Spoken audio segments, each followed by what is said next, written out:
Hey guys, the Explorer 4 here, Horrorboy465, and welcome back to some more reviews. Today, I plan on wrapping up my reviews on the Friday the 13th franchise. Technically, I have two other things to review, but one of the things is an actual film. The film that I have left to review, besides my review Freddy vs. Jason, is the review of the 2009 remake. And then after that, I do plan on reviewing His Name Was Jason documentary, the first one.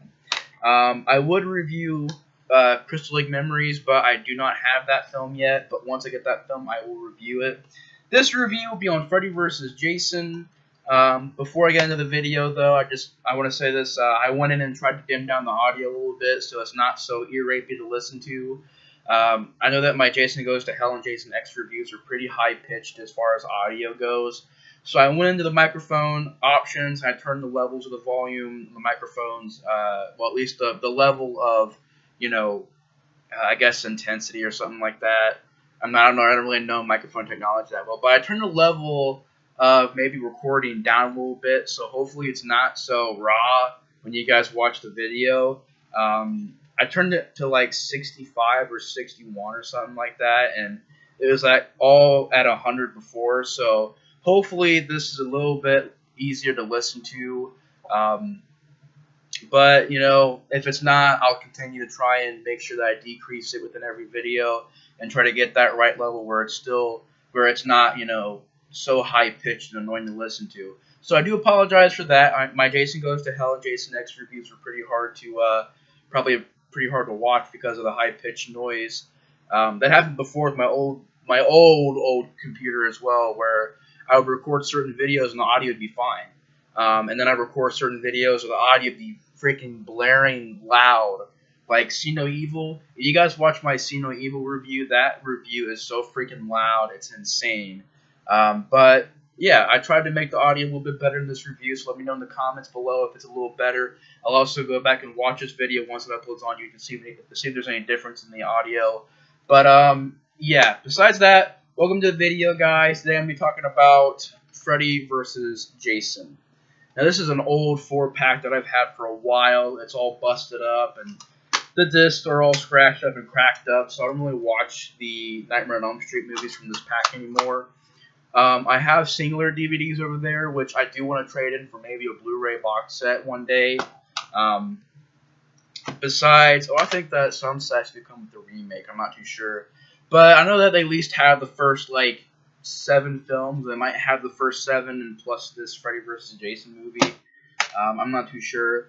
But I do know there's a Freddy Krueger or a Nightmare on Elm Street Blu-ray box set, which, I might trade in those for a Blu-ray box set because, I don't really own a lot of the movies on, singular DVD, and plus I kind of want to upgrade to a newer set. So one day I will get some more Nightmare on Elm Street, or I will get a new Nightmare on Elm Street set, which will be in Blu-ray. But today, not only am I continuing my franchise review on Friday the 13th, but in a way, I'm finishing my reviews for Nightmare on Elm Street, because as you guys might remember, I reviewed Nightmare on Elm Street 1 to the remake, but I did not review Freddy vs. Jason.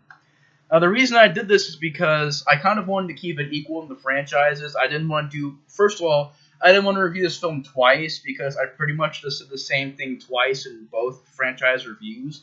And plus, I kind of wanted to keep it equal. This, for me, I don't really see it as just a Freddy movie, even though it kind of leans a little bit more towards Freddy in my opinion, but it does involve Freddy and Jason, so I sort of always counted it as a sequel for both franchises. Or maybe a movie that's sort of half and half, for both franchises. For me, this is a sequel for both franchises. I count it for both. And since I did my complete reviews on the Nightmare on Elm Street franchise, if you guys want to check that out, there's actually a playlist. If you guys want to watch them all in order, those reviews should all be in there as well. There's also discussion that me and John, I think Steve and Gideon, we all did a little while ago. If you guys want to watch that as well, it's a discussion video. We discuss every single film in the Nightmare on Elm Street franchise. So that's a pretty fun video as well. But yeah, if you guys want to see my Nightmare on Elm Street reviews, there should be a playlist on my channel. I may leave a link to it in the description below. I'm not too sure yet, but there's definitely a playlist for Nightmare on Elm Street on my channel if you guys check out my reviews from that franchise. But today I am getting to, like I said, Freddy vs. Jason. This is a film that came out in 2003. It's a 5.8 on IMDb, directed by Ronnie Yu, who's director of Bride of Chucky. And Freddy vs. Jason is one of those films in horror history I think is very important. I think that this was like the first time that we had a crossover movie. I believe so. I mean, besides, like Frankenstein and the Wolfman and all the old school Universal horror films, those were a lot of crossover films where there'd be the Wolfman and Dracula and Frankenstein all in one movie, or the Invisible Man and Dracula and Wolfman all in the same movie. So I guess this isn't the first time this has been done. But as far as slasher films go, I believe this is the first time that we had a film where it was a horror icon versus another horror icon. And it's a very important film for me in horror history because, not only that, but also the development that went into this film. It took about a decade to come out. I mean, yeah, honestly, about a decade. I mean, 93 to 2003 is a complete decade. And ever since the last shot of Jason Goes to Hell, where Freddy Krueger's glove comes out of the ground, people have wanted a Nightmare on Elm Street, or a Freddy versus Jason film. And after Jason Goes to Hell, both Jason and Freddy got singular films. Freddy had gotten Wes Craven's New Nightmare in 1994, and Jason had gotten Jason X in 2001. And I'm honestly more of a fan of New Nightmare. I used to love New Nightmare, but to be honest, the more I watch it, I think it's decent. For me, I'm just going to say this. I feel the movie's overrated for a little bit. Like, for just, a little bit overrated, in my opinion. I thought the movie was very well directed, very well shot. But, I gave my opinions on Wes Craven's New Nightmare, but it's another film that I may have to update my review on because, I still like the film. It's okay to watch, but, I've watched it a lot over these past couple of years, and, I don't know. I guess my opinion sort of differs on that film. I mean, I think I like it. I like it better than Jason X. I can say that. So I can say that Freddy Krueger, that movie that Freddy Krueger got after Jason Goes to Hell was a little bit, or maybe a little bit or a lot better than Jason X. I'm getting tongue twisters all over the place. So I do apologize for that, guys. But New Nightmare is just, it's decent. I do have a few problems with it. I do feel it's a little bit overrated, but that's just my opinion. But I still think the movie's decent. I still think it's better than Jason X. Jason X is just horrible. I did a rant on it before. That was my previous review. If you guys want to see that, it's the previous video. I already did a video on it. It's a little annoying to listen to, but, Jason X just sucks. But Freddy vs. Jason took about a decade to come out, and both slashers had gotten singular films before this movie. And, the fans were really wanting a Freddy vs. Jason film. I know there was, close to, 50 scripts or something like that, or maybe 60 or 70 scripts that were released for this film. But it ended up coming down to this one script used in the film. And some of the ideas, I was kind of like, what? There's a cult, a Freddy Krueger cult.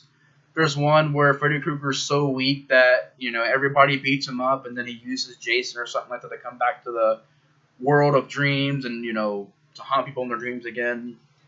There's a lot of really crazy ideas for this film, and luckily they went with a really smart one in this movie, in my opinion. It's very basic, very simple, and I really enjoyed how they made it just simplicity, very basic storyline, not anything too special, but at the same time, I think it works for what it does.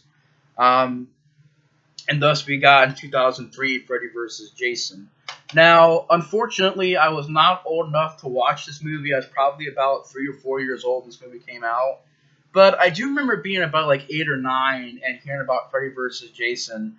And then when I was about 10 or 11, I started watching it. And man, I mean, it was just awesome seeing two horror icons that scared me a lot as a kid, to see them fight. And, I rooted for Jason then. I'm still rooting for Jason now. I love the Nightmare on Elm Street franchise, but, for me, watching this movie, I've always voted for Jason to win the fight. But it's just a very simple, straightforward versus film. Um, and I believe even before this, or maybe around the same time, you had. Oh no, this was probably after. I think it was 2005 was when AVP came out. I think it wasn't it 2005 or 2002 or something like that. It may have been 2005. I'm not too sure. But I know you had AVP. You had all kinds of versus movies. I really can't think of them right now. But you did have a lot of versus movies that came out after this. You had like Lake Placid versus Python, which I don't know why that popped in my mind before others did, but I remember that. It was Lake Placid versus Python, or was it Lake Placid versus Anaconda? I don't remember. And this movie story, like I said, I mean, as far as story goes, it's very straightforward. It starts off with Freddy Krueger talking to Jason and basically resurrecting Jason from the grave to go to Elm Street and kill some of these teenagers, and to sort of ultimately make these teenagers remember Freddy Krueger because he's been forgotten over the years. And Jason does that. He kills a few of the teenagers, and they start remembering who Freddy Krueger is, and Freddy Krueger slowly regains his powers back and slowly sort of comes back into the scene. And then Jason loses control. I mean, Freddy Krueger has no control over Jason. Jason is killing everybody. And that is not what Freddy Krueger wanted. Freddy wanted him to kill a few people and then to come back and him get the rest. And ultimately, Freddy Krueger, there's a scene where there's a dream fight where Freddy Krueger versus Jason in a dream. There's also, at the end of the movie, you get, Freddy Krueger, he found out that he's responsible for the lead girl's mom getting killed and not her dad killing the mom. And basically, she brings Freddy Krueger out of her dream, the lead girl does. And it's basically end of the movie. It's Freddy versus Jason in the real world. It's a very awesome fight. And honestly, that's probably about as in-depth to the plot as I can get, besides maybe doing a complete synopsis of the film.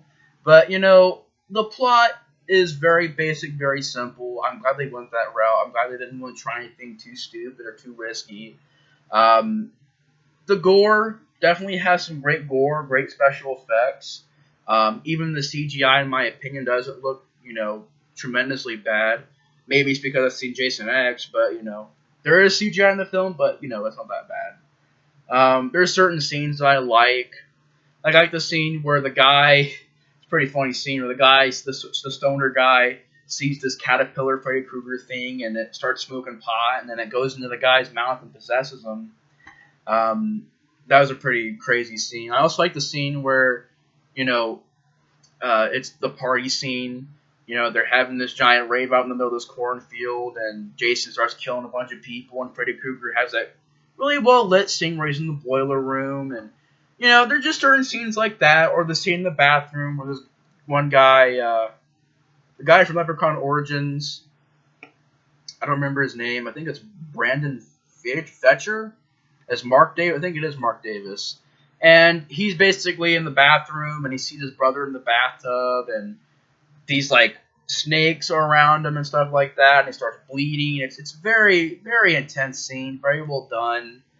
And I don't know, I mean, the cast, honestly, the cast is a really big problem. I'll get to that in a second. But, the lighting was pretty good. Ronnie, you did a good job with the atmosphere. I'm a big fan of the atmosphere in this. I'm a big fan of the atmosphere in Bride of Chucky. And they both sort of have the same atmosphere, that sort of gothic, gloomy look. But, I thought it fit the movies well, in my opinion. The scenes with Freddy and Jason are pretty good, pretty decent. Body count is pretty big. There's definitely a lot of nudity in the film. There's definitely a lot of, during the fight scenes, a lot of really well done action. And just bloody mess. Bloody, gory, blood spraying. Fingers getting cut off. Eyes getting poked out. Arms getting ripped off. I mean, the finale is freaking fantastic. Like I said, the third act of the film is freaking awesome. The fight at the end of the film, I won't say the third act, but the ending fight is freaking awesome. One of the bloodiest fights I have ever seen or ever witnessed in a film. So that was a very good, thing in the film as well. Is the ending fight was freaking awesome. However, I do enjoy this film. I think it's a pretty fun time, a pretty good movie. There are a few problems with it. First of all, the most obvious one is that Kane Hodder is not in the film. The guy who played Freddy or Jason Voorhees in the film, Ken Kersinger, I mean, he didn't do a very bad job. I mean, it was definitely a new Jason, a slower, more zombie, more Frankenstein, I guess, idea for Jason, which I didn't hate, but, at the same time, it's not Kane Hodder. Kane Hodder brought that intensity. Kane Hodder brought that menacing, feel to Jason. That anger and the rage. He brought all that to Jason Voorhees, and Kane Hodder wanted to be in the film badly. I mean, even in Jason X in the featurette, he was doing interviews and said, "Yeah, I would love to be in Freddy vs. Jason." But I think one of the producers, something like that, said he was unfit to play Jason in the film. Like, who would say that? Kane Hodder is one of the greatest, stuntmen to play Jason Voorhees. There's been other ones as well, but Kane Hodder is probably my favorite one. And for the producer to just go, "Oh yeah, well, he can't play Jason because he's not fit to play Jason right now," that's freaking bullcrap. Kane Hodder was ready for the role. He was going to be in the film, but the freaking producers, for some reason that I don't freaking get, decided to let him in the freaking film, which is freaking stupid because Robert Englund does freaking great. He does awesome in this movie. Has great lines, great scenes. Robert Englund is on 100% in this movie. He is freaking amazing in this movie. A great performance by Robert Englund in this movie. And can you imagine that? Having Robert Englund, as good as he is in the film, 100%, versus Kane Hodder as Jason. Kane Hodder being at 100% and giving 100% effort in the film, and that would have been so much more better. Ken Kersinger didn't do bad, but I felt that the movie would have been much, much more awesome if Kane Hodder could have been Jason. That would have been freaking amazing. So that is also a problem. Also, the cast sucks. The cast is horrible. Maybe, I don't know, maybe the lead girl, maybe Monica Keena, Laurie Campbell, maybe. Then again, I don't know. I mean, there's certain scenes where I guess she's alright, but then there's certain scenes where, they're not really there for me. Not really, the acting wasn't really the greatest in some scenes, but I guess she's honestly, out of the cast of teens, she's probably the best actress. And, she's also in Night of the Demons, the remake, which she did a good job in that movie as well. But she's decent. The rest of this cast, besides, I'll give it this as well, besides Mark, Brendan Fetcher, besides Mark, really her and maybe the Mark character, the only characters from the cast I cared about, from the teen cast. The rest of the cast sucked. I mean, just terrible actors, nothing, there's no build, no chemistry, they're just blank actors. They're just not really doing much at all. And to be honest, this movie has a better cast. This has a better cast, in my opinion.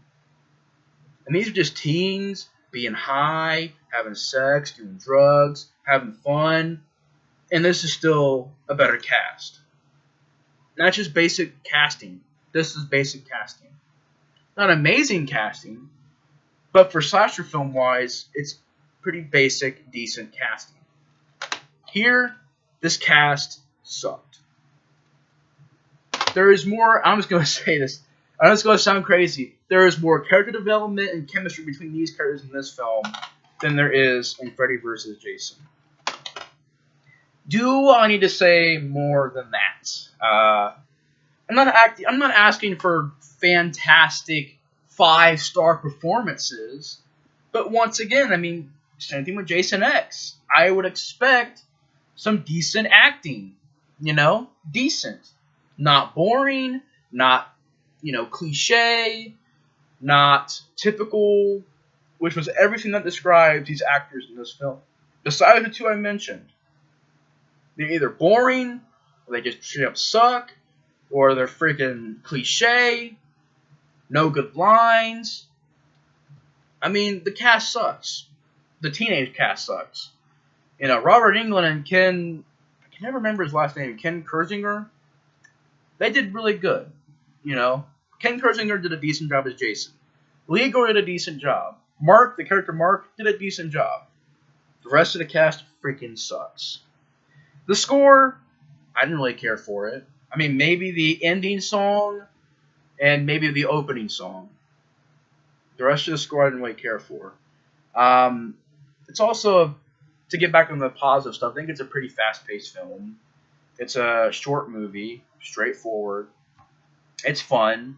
A lot of good comedy in the movie. Not like lots of comedy, but, you know, the humor that was in the film was pretty good.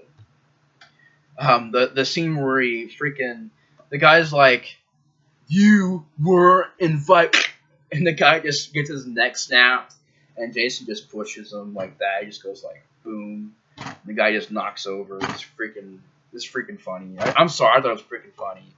And, you know, I don't know. The movie is fun. It's entertaining. I enjoy it. But it does have some problems. But for the most part, it is a pretty fun film that I honestly really do enjoy. And it was cool that we have a Freddy vs. Jason film.